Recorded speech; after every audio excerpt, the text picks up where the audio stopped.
नमस्कार साथियों, I am M.R. Meena, assistant professor, government girls college Dausa. आज हम हिंदी साहित्य के आधुनिक काल तथा उसके आर्थिक और साहित्यिक परिस्थितियों के बारे में चर्चा करेंगे। इस वीडियो से पूर्व के वीडियो में हमने राजनीतिक, सामाजिक और धार्मिक परिस्थितियों की चर्चा की थी और उन परिस्थितियों के अंतर्गत हमने जाना कि उस समय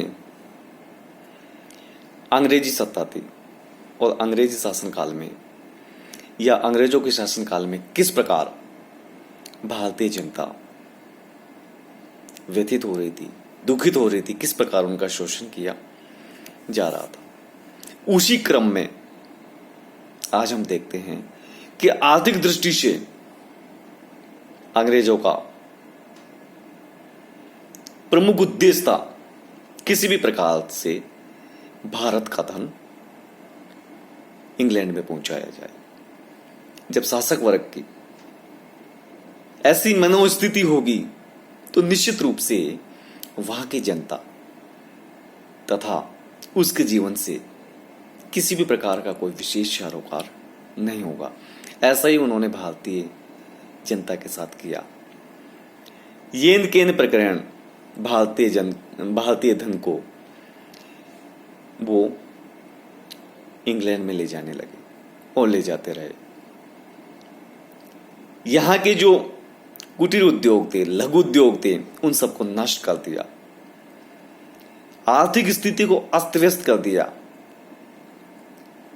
जो प्राचीन काल से पूर्व से यहां का जो आर्थिक ढांचा निर्मित था और उस दृष्टि से बड़ा समृद्ध था, उसको नष्ट कर दिया।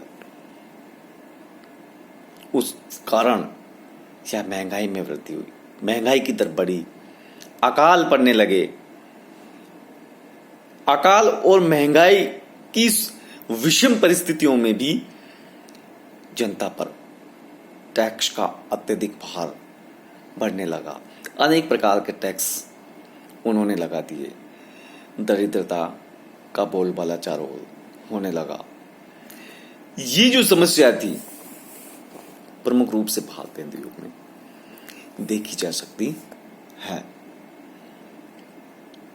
और इन समस्याओं को उस समय के साहित्यकारों ने अपने साहित्य में अभिव्यक्ति दी। भारतीय युग की रचनाओं को देखते हैं तो आर्थिक दृष्टि की ये प्रतिध्वनि स्पष्ट रूप से हमें सुनाई देती है। इसके अलावा अंग्रेजों ने अपने चहेतों को, अपने समर्थकों को जागीरें दी, उनको बढ़ावा दिया, जबकि किसानों पर, आम जनता पर मालगुजारी का बोझ पड़ा दिया। अगर हम प्रेमचंद को देखते हैं, उनके साहित्य को देखते हैं, तो इस प्रकार की समस्याएं उन्होंने अपने उपन्यासों में, अपनी कहानियों में हमारे सामने प्रकट किया है, हमारे सामने व्यंजित किया है। आर्थिक दृष्टि के उपरांत हम चर्चा करते हैं साहित्यिक परिस्थितियों, साहित्य की स्थितियों की। आधुनिक काल की साहित्य की हम चर्चा करते हैं तो आधुनिक काल का साहित्य है वो विषय और शैली दोनों ही दृष्टि से अपने पहले वाले साहित्य से अलग है, पहले वाले साहित्य से भिन्न है। और इस भिन्नता का कोई एक कारण नहीं, इसके अनेक कारण हैं। अनेक कारणों में हम ले सकते हैं उस समय की राजनीतिक, उस समय की सामाजिक, उस समय की धार्मिक परिस्थितियां और उन परिस्थितियों के कारण जनमानस में उत्पन्न हुई चेतनाएं। उन चेतनाओं के कारण अपने पूर्ववर्ती साहित्य से उस समय का साहित्य स्वतः ही विषय और शैली की दृष्टि से अलग होता चला गया। इसके अलावा जैसे जैसे चेतनाएं जागृत होती गई, वैसे वैसे बाह्य संपर्क भी बढ़ता गया। जब बाह्य संपर्क बढ़ता गया तो निश्चित रूप से नवीन चेतना का संचार जनमानस में उत्पन्न होने लगा। साथ साथ विविध साहित्यों का, विविध प्रकार के, भिन्न भिन्न प्रकार के साहित्य के प्रभाव ने भी हमारे साहित्य में नवीन चेतना उत्पन्न करने में महत्वपूर्ण भूमिका निभाई। एक तरफ हम देखते रीतिकालीन साहित्य जो कि राजाओं और रानियों के महलों में ही सिमट कर रह गया, परंतु आधुनिक काल का साहित्य तथा आधुनिक काल के साहित्यकार की दृष्टि आम जनता, उसके जनजीवन और उसकी झोपड़ियों तक पहुंची। जहां रीतिकाल का साहित्य राजाओं के राजमहलों में विराजमान था, विचरण करता था, वो आधुनिक काल में आकर के आम जनता की झोपड़ियों तक पहुंच गया तथा उनके सुख दुख को कहने लगा, उनके सुख दुख की अभिव्यक्ति करने लगा। रीतिकाल का साहित्य नारी के सौंदर्य के कटघरे में ही सिमट कर रह गया, जबकि आधुनिक काल का साहित्य की हम चर्चा करते हैं तो वो जीवन के विविध रूपों को हमारे सामने अभिव्यक्ति देने लगा। आधुनिक काल का साहित्य व्यापक है, उदार है तथा विविधता लाए हुए है, और इसी कारण वो सिर्फ एक वर्ग का न रह करके विशाल जन समुदाय का आईना बन करके हमारे सामने आता है। भाषा, भाव और शैली की दृष्टि से देखते तो रीतिकाल का जो साहित्य है वो रूढ़िग्रस्त था, परंतु आधुनिक काल का जो साहित्य है वो विविधता लिए हुए है। उस सभी क्षेत्रों में एक नवीन क्रांति को जन्म देने वाला सिद्ध हुआ है।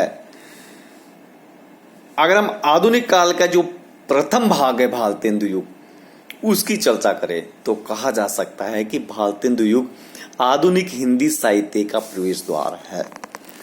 ऐसा कहने में किसी भी प्रकार की कोई अतिशयोक्ति नहीं होगी, क्योंकि भारतेंदु युग से ही सही मायने में आधुनिक हिंदी साहित्य प्रारंभ होता है, और इसी समय, इसी युग में साहित्य विविध रूप लेकर के हमारे सामने आता है।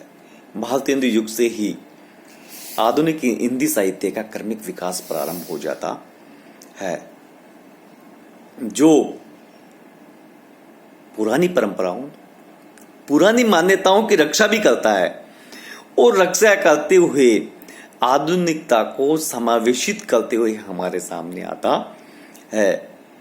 भारतेंदु युग के बाद अगर हम द्विवेदी युग की चर्चा करते हैं तो विषय के रूप में तथा कला के रूप में दोनों ही रूपों में नए रूप हमारे सामने आते हैं। जहां आदर्श और मर्यादा की रक्षा हुई, वहीं खड़ी बोली को हिंदी के रूप में प्रतिष्ठित किया गया।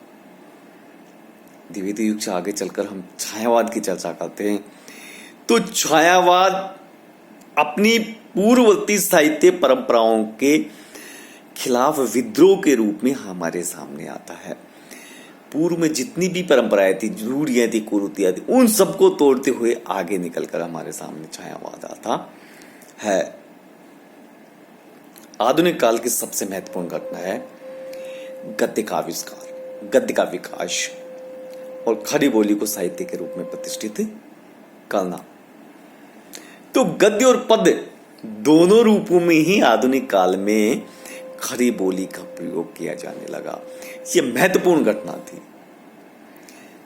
जहां आधुनिक काल से पूर्व पद्य के लिए ब्रज भाषा का प्रयोग किया जाता था तथा गद्य के लिए खड़ी बोली का प्रयोग किया जाता था, परंतु आधुनिक काल में आकर के दोनों ही प्रकार से खड़ी बोली का प्रयोग होने लगा।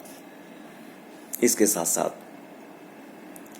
विविध विधाओं, उपन्यास, नाटक, जीवनी, आलोचना, एकांकी, रिपोर्टा, संस्मरण, कितनी ही प्रकार की विधाएं हैं जो आधुनिक काल में जन्म लेकर के आगे विकास को प्राप्त करती रही। तो आर्थिक दृष्टि से और साहित्यिक दृष्टि से इन विभिन्न विशेषताओं को लेकर के